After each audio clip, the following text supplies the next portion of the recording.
Hello students, welcome to my YouTube channel. This is Pooja, your math teacher, and in this video we are going to do the sum that you have seen on the thumbnail. So let's see the question. In which of the following situations does the list of numbers involved make an arithmetic progression and why?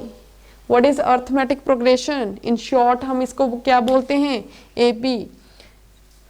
तो हमें इतना तो मालूम ही है कि AP क्या होती है, ठीक है। मैंने हर क्वेश्चन में आपको बताया है स्टार्टिंग में, बट इसमें मैं सिर्फ इसकी जर्नल फॉर्म बताने वाली हूँ। AP is a list of numbers in which each term is formed by adding a fixed number that is D. Okay, यहाँ पर देखो फर्स्ट टर्म ए है, अगला नंबर कैसे बनेगा? जब उसमें एक फिक्स्ड नंबर डी एडअप हो जाएगा। इससे अगली टर्म कैसे बनेगी? जब इसी में मैं एक और यही डी सेम नंबर को एड अप करते जाना है, ठीक है, सक्सेसिवली। तो अब देखो डी ऐड हो रहा है, एक बार फिर से डी ऐड करूंगी तो 2d बन जाएगा। ए प्लस एक बार फिर से इसमें डी ऐड अप करूंगी तो 3d बन जाएगा। इसमें डी ऐड अप करूंगी तो 4d आ जाएगा, ठीक है।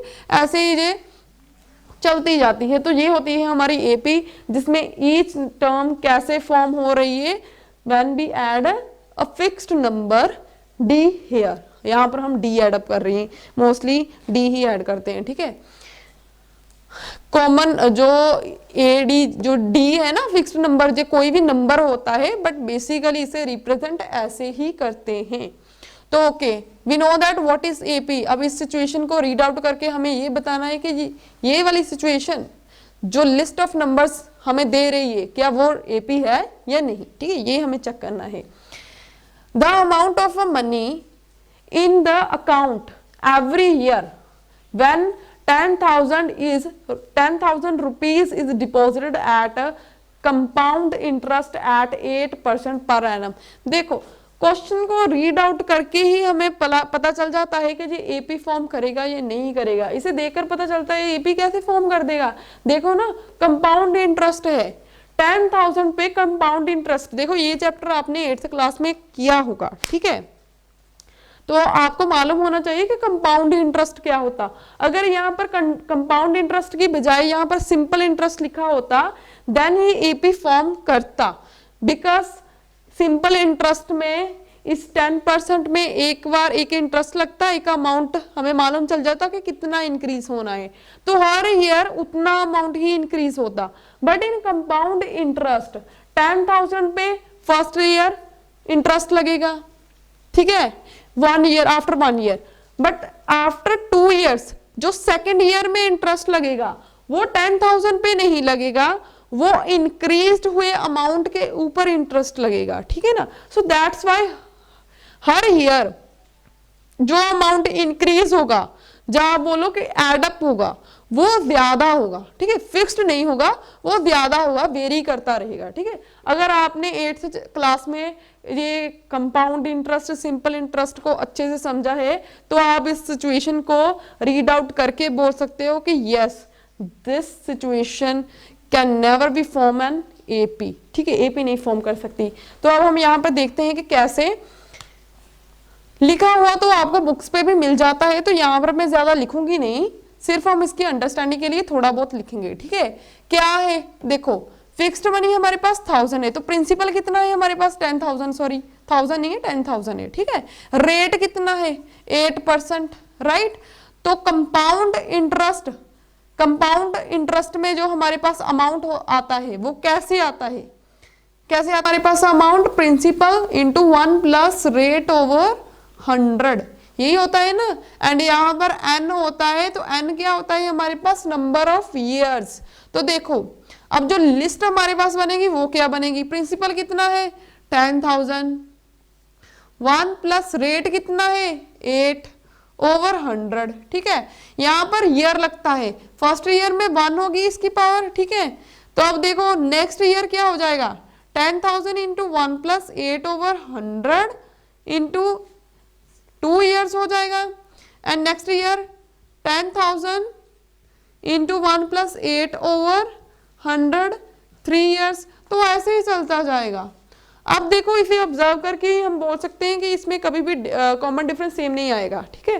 कैसे? चलो एक बार चेक कर लेते हैं। इन दोनों को सॉल्व करो। ये हमारे पास A1 है, ये A2 है, ये A3 है, ठीक है, यहीं तक हमने लिखी है। तो D1 क्या होता है हमारे पास, A2 minus A1, A2 minus A1, इन दोनों को माइनस कर दो। 10,000 1 प्लस 8/100 का square minus of 10,000 1 plus 8/100 power 1। इसे सॉल्व कैसे करोगे, देखो इसकी पावर 1, ये पूरा कॉमन निकाल लो, इसमें से भी एक बाहर आ जाएगा। 10,000 इंटू 1 प्लस 8/100 कॉमन आ जाएगा। बीच में क्या बचा, देखो इसका स्क्वायर है, एक बाहर आ गया, ये भी बाहर है, ये भी एक ब्रैकेट बाहर आ गई, तो एक बची अंदर, प्लस 8/100 माइनस, यहाँ पर माइनस है, तो यहाँ से तो पूरा का पूरा बाहर आ गया, तो बचा क्या, ओनली 1। इसे कैंसिल कर दिया तो हमारे पास क्या आ रहा है, D1 की वैल्यू क्या आ रही है भाई, 10,000 इंटू 1 प्लस 8/100, यही आ रही है ना D1 की वैल्यू। D2 की वैल्यू कैसे आएगी, यहाँ पर हम इरेज कर देते हैं या फिर यहाँ पर लिख देते हैं, ठीक है। तो D2 की वैल्यू क्या आएगी, देखो A3 माइनस A2, A3 कितना है हमारे पास, देखो A3 की वैल्यू ये है सारी, ठीक है। 10,000 1 प्लस 8/100 का क्यूब माइनस A2 की क्या वैल्यू है, ये है A2, 10,000 1 प्लस 8/100 का स्क्वायर। तो अब इसमें देखो क्या कॉमन आ रहा है, 10,000 कॉमन आ रहा है, और क्या आ रहा है, ये ब्रैकेट का स्क्वायर, 1 प्लस 8/100 का स्क्वायर बाहर आ रहा है, यहाँ पर क्यूब है ना, देखो ये भी बाहर आ गया, इसका स्क्वायर बाहर आ गया, तो एक ब्रैकेट अंदर बची, ठीक है।